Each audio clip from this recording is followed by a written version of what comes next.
مختلف اوقات اور مختلف مواقع پر کی جانے والی عبادات، اس کے بارے میں بھی واضح ہدایات اپنی کتاب اور اپنے حبیب محمد صلی اللہ علیہ وسلم کی سنت کے ذریعے ہم کو عطا کی۔ ہم سب جانتے ہیں کہ دین اسلام ایک وے آف لائف ہے، طریقہ زندگی ہے۔ یہ وہ طریقہ ہے جو اللہ نے اپنے بندوں کے لیے بھیجا ہے۔ اس طریقے کو اختیار کرنے والے، اس طریقے کو بنانے والے خود انسان نہیں، یعنی یہ طریقہ ڈیوائز کرنے والا خود اللہ رب العزت ہے۔ لہذا کوئی بھی کام جسے ہم اسلام کے نام پر کریں گے، دین کے نام پر کریں گے، اس کام کے لیے ضروری ہے کہ ہمارے پاس واضح ہدایات، انسٹرکشنز، تعلیمات اللہ کی طرف سے موجود ہوں، قرآن حکیم سے رہنمائی حاصل ہو، یا پھر حضور صلی اللہ علیہ وسلم کا طریقہ کہ کسی بھی کام کو آپ نے کس طرح کیا، اس کے بارے میں آپ نے کیا فرمایا۔ چونکہ یہ ماہ شعبان ہے، یہ بھی بابرکت مہینوں میں سے ایک مہینہ ہے، تو ہم دیکھیں گے کہ اس کے بارے میں قرآن حکیم اور سنت نبوی صلی اللہ علیہ وسلم میں کیا ارشادات ملتے ہیں کہ اس مہینے میں ہم کو کیا کرنا چاہیے۔ آپ دیکھیے کہ عبادت کی اصل غرض کیا ہوتی ہے؟ اللہ تعالیٰ کی خوشنودی حاصل ہو، اور اس کو خوش کرنے کے لیے وہی کام کرنا ہے جو اس کو پسند ہے یا اس نے بتایا ہے یا اس کے ہاں وہ قبول ہو جائے، کیونکہ اجر اور ثواب ہم کو وہاں سے چاہیے، کسی انسان سے نہیں۔ یعنی دین کے نام پر ہم جو کچھ بھی کریں گے اس کا اجر اور ثواب اللہ تعالی سے امید رکھیں گے۔ لہٰذا ہمارے ہر کام کے پیچھے نیت اس کی رضا ہو اور طریقہ اس کے بتائے ہوئے قاعدوں کے مطابق ہو۔ جب ہم ماہ شعبان کے بارے میں قرآن پاک کی طرف رجوع کرتے ہیں تو ہمیں کوئی خاص آیت اس کی فضیلت کے بارے میں نہیں ملتی۔ مثلا رمضان المبارک کے بارے میں قرآن پاک میں آتا ہے شہر رمضان الذی انزل فیہ القرآن، رمضان کی ایک رات لیلۃ القدر کے بارے میں بھی آتا ہے کہ لیلۃ القدر خیر من الف شہر، لیکن شعبان کے بارے میں کوئی ایسی آیت نہیں آتی۔ زیادہ سے زیادہ اس کی فضیلت کے بارے میں جو چیزیں ہم کو معلوم ہوتی ہیں وہ احادیث سے ہیں۔ احادیث میں ہم دیکھتے ہیں کہ اس مہینے کی جو مخصوص عبادات بتائی گئی ہیں وہ روزے ہیں۔ حضرت اسامہ بن زید رضی اللہ تعالی عنہ بیان کرتے ہیں کہ میں نے عرض کیا یا رسول اللہ لم اراک تصوم من شہر من الشہور ما تصوم فی شعبان، قال ذلك شہر یغفل الناس عنہ بین رجب ورمضان وهو شہر ترفع فیہ الاعمال الى رب العالمین واحب ان يرفع عملی وانا صائم۔ حضرت اسامہ بن زید رضی اللہ تعالی عنہ بیان کرتے ہیں کہ میں نے سوال کیا اے اللہ کے رسول صلی اللہ علیہ وسلم، میں آپ کو کسی مہینے میں سوائے رمضان کے اتنے روزے رکھتے ہوئے نہیں دیکھتا جس قدر روزے آپ شعبان میں رکھتے ہیں۔ آپ نے فرمایا کہ لوگ اس رجب اور رمضان کے درمیان والے مہینے کی فضیلت سے غافل ہیں، حالانکہ اس مہینے میں لوگوں کے اعمال اللہ تعالیٰ کے سامنے پیش کیے جاتے ہیں۔ میری چاہت یہ ہے کہ میرے اعمال اللہ تعالیٰ کے سامنے میرے روزے کی حالت میں پیش ہوں۔ یہ روایت جو ابھی میں نے آپ کے سامنے رکھی یہ ابو داؤد اور نسائی کی ہے۔ ایک اور روایت میں ہے، ترمذی کی روایت میں ہے، حضرت ام سلمہ رضی اللہ تعالی عنہا فرماتی ہیں ما رأيت النبي صلی اللہ علیہ وسلم يصوم شہرین متتابعین الا شعبان ورمضان، کہ میں نے رسول اللہ صلی اللہ علیہ وسلم کو 2 مہینے پے در پے روزے رکھتے ہوئے سوائے شعبان اور رمضان کے نہیں دیکھا۔ حضرت انس رضی اللہ تعالی عنہ بیان کرتے ہیں کہ رسول اللہ صلی اللہ علیہ وسلم سے یہ دریافت کیا گیا کہ ای الصوم افضل بعد رمضان، قال شعبان لتعظیم رمضان، قال فای الصدقۃ افضل، قال صدقۃ فی رمضان۔ حضرت انس بیان کرتے ہیں کہ آپ صلی اللہ علیہ وسلم سے پوچھا گیا کس مہینے میں رمضان کے بعد روزہ رکھنا افضل ہے؟ آپ نے فرمایا شعبان میں، رمضان کی عظمت کے لحاظ سے، یعنی رمضان کی ایک طرح سے تیاری کے طور پر۔ پھر آپ سے دریافت کیا گیا کس مہینے میں صدقہ کرنا افضل ہے؟ آپ نے فرمایا رمضان میں۔ اس کے علاوہ اور احادیث بھی شعبان کی فضیلت کے بارے میں ملتی ہیں، لیکن وہ احادیث ضعیف ہیں اور بعض تو ان میں سے بالکل موضوع ہیں، من گھڑت ہیں، ان کی کوئی بھی حقیقت نہیں۔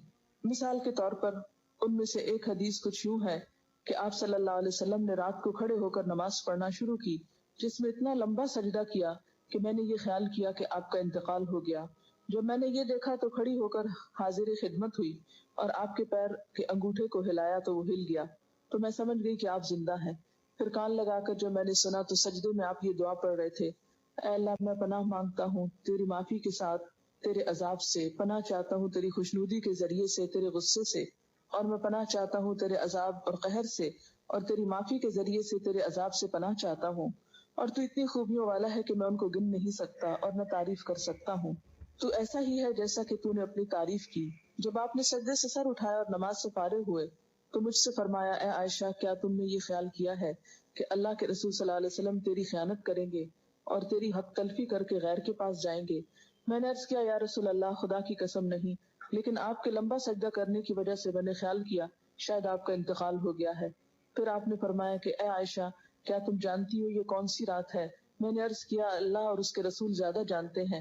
آپ نے فرمایا: آج شعبان کی 15ویں رات ہے. اس شب میں اللہ تعالیٰ اپنے بندوں کی طرف نظر رحمت سے دیکھتا ہے، معافی چاہنے والوں کو معاف کرتا ہے، رحم چاہنے والوں کو رحم فرماتا ہے اور بغض رکھنے والوں کو ان کے حال پہ چھوڑ دیتا ہے. لیکن اس حدیث کی کوئی بھی اصل نہیں.